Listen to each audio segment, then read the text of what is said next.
Hello. Hi everyone. This is my channel, Joanne's Journey, Jongtu. This is Nick. Right now, we are in the park. Let me show you the background.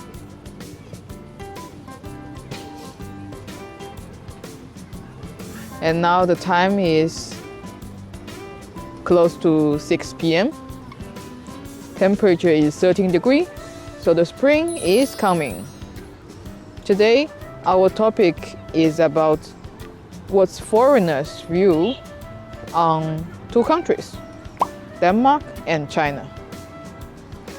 So today, I will not be the one answering questions, but I will be the one asking questions. And I will interview Nick, because Nick is a foreigner in both countries. Nick?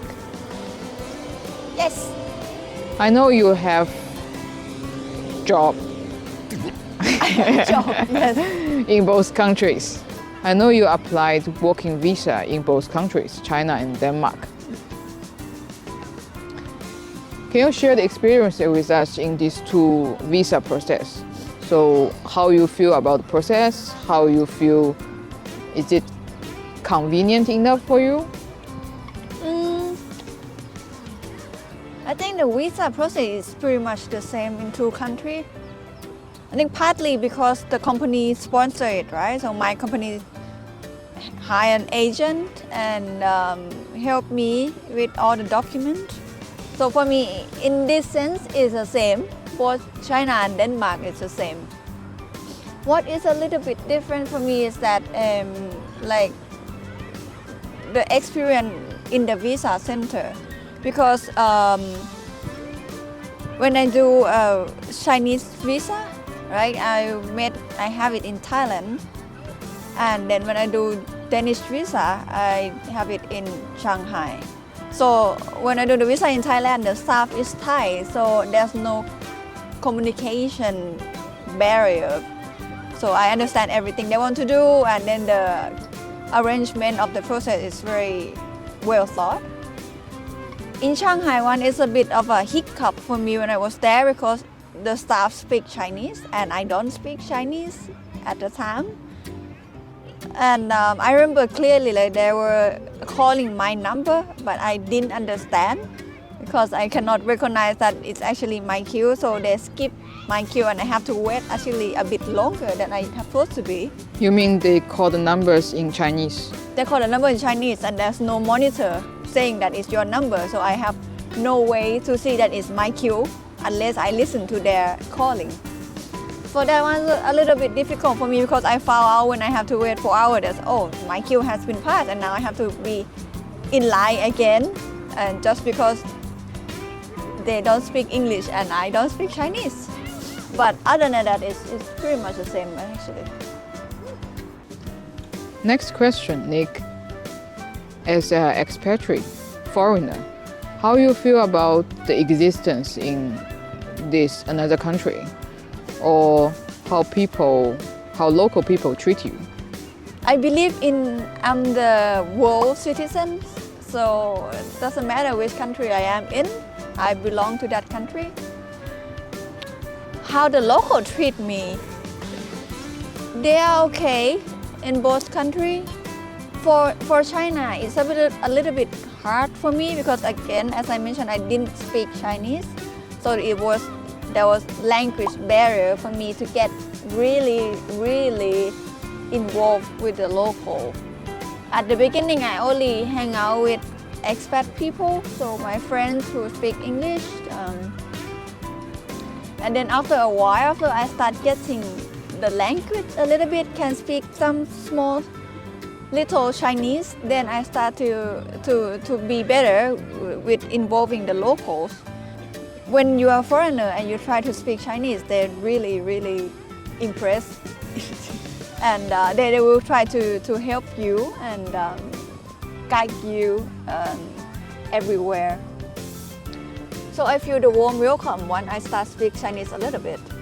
They be nice to foreigner. They seem to like treat you as a guest to their house. They are the host and you're the guest. So I feel a bit being privileged staying in China actually. The only downside is of course the language.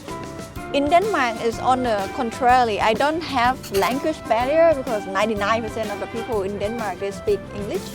So no communication problem at all. But I do feel a little bit of distance between Danish circle and foreigner. So I don't think it's only me. I think it's being well aware that Danish they have a pretty close circle of themselves, and it's rarely that they will welcome a foreigner in their inner circle, right? I mean, they have no problem making friends with you, just normal friends and colleagues, but getting into the inner circle is a bit harder than other countries. But yeah, I mean, overall it's okay. They help you, they still recognize you as a guest of their country, right? So I didn't have a problem with being in Denmark at all actually. They do help you. They will not volunteer it. I think this is also a bit different between the Asian world and the Western world is that I feel here they are willing to help you, but you need to ask for it.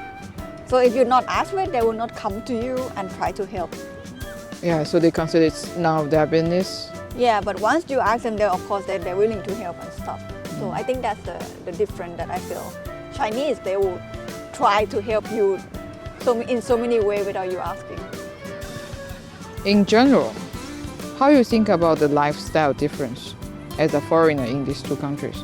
Does it matter to you?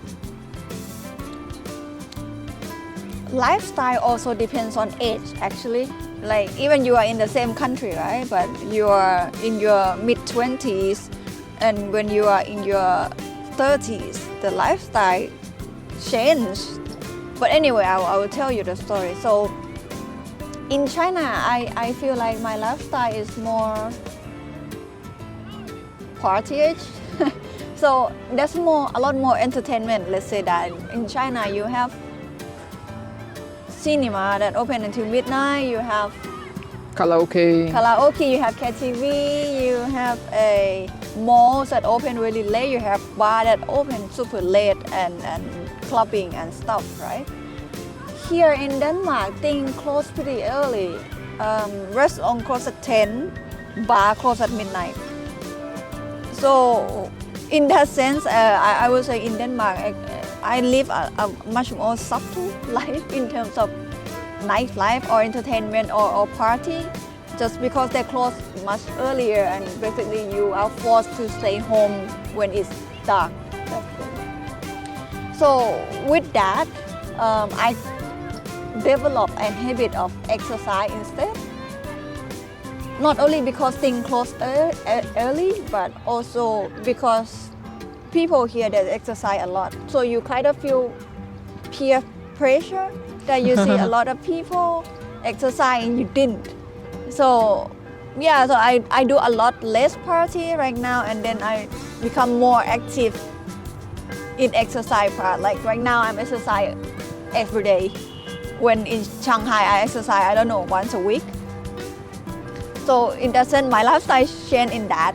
But that's in the beginning part, I say it's like it probably won't fair to compare that because I'm not sure if I'm in my mid-20s and just arrived here. Will I still do this lifestyle though? Another question. Nick, I know you had a bicycle accident when you just arrived in Denmark. Yes, I am. So maybe you can take this chance to talking about this public service experience. In this example, it's hospital. What do you feel the difference between two countries? It's different. The standard is different to begin with. By standard, I'm not saying that the doctor ability, but I'm saying that the mindset of who to stay in hospital and who should not be staying in hospital is very different. Give an example. In China, right, you got a cold, you go to hospital directly. and then they prescribe you some medicine, or if you feel really bad, they will allow you to stay a night and then give you some what's it called, salt water. I don't think it's called salt water, but yeah, you know what I mean, the thing inject into you. Have you been to hospital in China? In China, I cannot go into public hospital. One is because of language barrier. Second is that there's so many people in public hospital, right? The capacity, the doctor capacity is already not enough for the people, the local there. So I didn't really go to public hospital in China, and I have my expat package, so I can afford to go into private hospital because my medical bill is covered. In that sense, it's easier access for me to get into hospital in China. Here in Denmark, they will only take you into hospital if you have a really critical condition. Then they will take you into the hospital. If you just have cold, you have fever, they will not take you in the hospital. They will just basically, you just go home, rest 2 to 3 days, drink a lot of water, and then that's it. They don't even prescribe you any medicine. So Denmark reserve their healthcare capacity to a critical condition one. So when I was in bike accident, that one I had internal bleeding, right? I get on the ambulance and then they scan me and they say, oh, this is critical condition, and I don't have to wait for anything.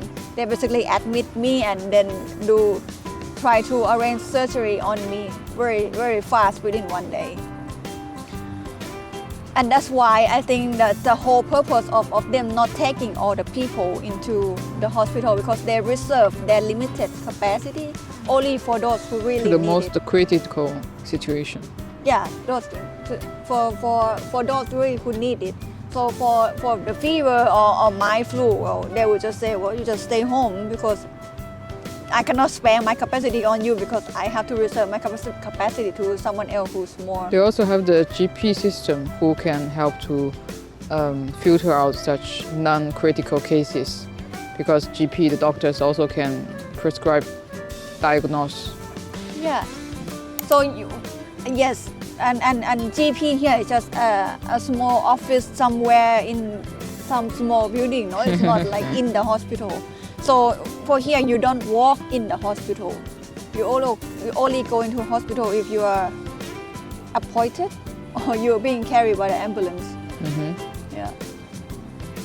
Okay, thanks. Nick's answer help us to understand, as a foreigner, what's the difference to you in these two countries.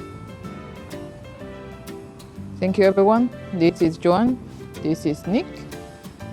See you next time. Bye bye.